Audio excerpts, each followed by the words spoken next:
اگر کوئی پیشنٹ ہے، اس کو کوئی بیماری ہے اور روزہ اس نے رکھنا ہے،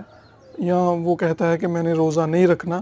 تو اس کا فیصلہ وہ خود نہیں کرے گا، وہ پیشنٹ جو ہے اس کا فیصلہ خود نہیں کرے گا، بلکہ وہ کسی ماہر ڈاکٹر سے،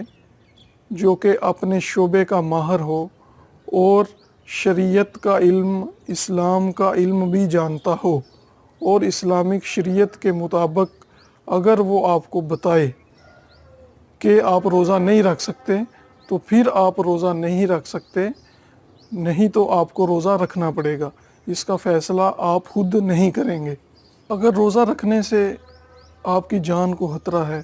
کہ آپ کی ڈیتھ ہو جائے گی یا آپ کی بیماری میں اضافہ ہو جائے گا،